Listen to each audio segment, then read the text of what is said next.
You have time? Yeah, it is. Okay, don't stop walking out the door. You'll be done in 5 minutes. Actually, 4 minutes and 50 seconds. So as we said, I'm Kelly Ellison, your adoption finance coach, and I'm here today to talk to you about how to talk to your families about money.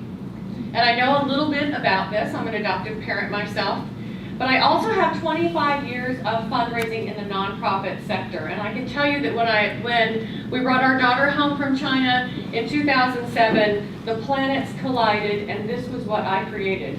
So it's just been a very interesting journey, and I'm thrilled to have an opportunity to share it with you today. So really, we don't like to talk about kids and money, do we? It's kind of a taboo subject. And actually, as nonprofit agencies, we have a higher purpose, don't we? We have a mission. So we don't really even like to talk about money as it relates to our business. And so one of the things that we do need to begin to understand is how we look at achieving our mission and not ignoring the business side of that mission. And that's part of what we're going to talk about today. Conversely, people don't come to adoption when they have $40,000 sitting in the bank, right? Very few. How many people have ever had that happen? I have $40,000 sitting in the bank and I'm ready to do an adoption. As a matter of fact, the Dave Thomas Foundation says that 1/3 of Americans have considered adoption while only 2% have actually completed adoption. Most of the publications will cite that the high cost of adoption is the #1 barrier to why families do not choose this as a way to build their families. So your customers, your prospective adoptive parents and families are looking. They're shopping. They have a choice. They're looking for comprehensive and innovative services.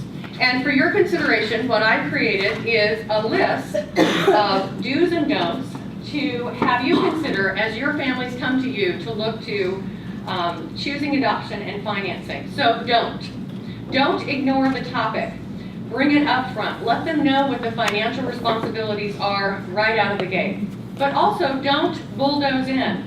This is a sensitive issue. Most folks need to slow down. Really listen to what your client is saying in front of you and hear what their concerns are. Absolutely do not mail them a packet of information. And I'll tell you this firsthand. I have a client that I'm working with right now. They shared with me that they contacted 5 adoption agencies. 4 of those adoption agencies wanted to not spend any time with them at all and just mail them a packet of information. The 5th adoption agency was the agency that they're currently using, took the time to listen to their concerns, took the time to customize a packet after that conversation and send it out to them. Don't think that we do adoptions. We don't do financial planning. This is not our problem. How many families, how many prospective parents are walking away because you haven't talked about or they haven't talked about the issue just because they're not bringing it up? So it's very important to talk about that. And don't give them a list of grants. While grants are wonderful, and there are many, many wonderful foundations that provide services and help families come together through foundation money, that is not a silver bullet. And so we want to make sure that they understand that there's a myriad of approaches here. Do find the balance. We understand that your core competency is not financial planning. We mentioned that in the don'ts.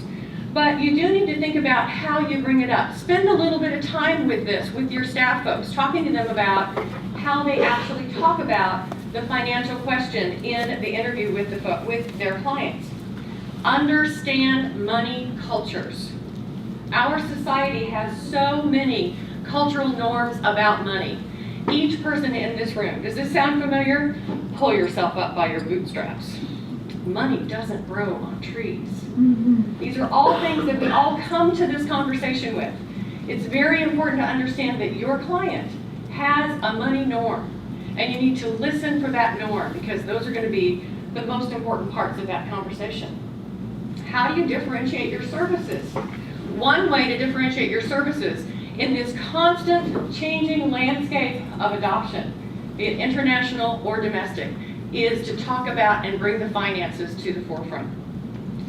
Innovate. Very, very important to innovate, but innovate with efficiency. Go out, and instead of maybe thinking, I'm going to go hire somebody to handle this service, be efficient with that. You need to think about providing a service that maybe you can contract, or finding a way that you can provide this kind of service by highlighting those financial issues without spending too much money doing that. Try and innovate that. Also, align the financial path with the adoption path. Time and time again, I have adoption agencies tell me, you're keeping them busy while we're doing the adoption. And indeed, that is true. The families want to be doing something. And so aligning a financial path with them also helps them to stay busy while they are in this process. And finally, a quote that I want to share with you from a family that we worked with. Our coach helped us to tell our adoption story to our community. The response was amazing. Not only did we raise a significant amount of money towards our adoption, we were also able to feel support from our community, as well as our friends and family who were excited about our adoption plans. If you do anything with your families, help them to tell their inspiring story.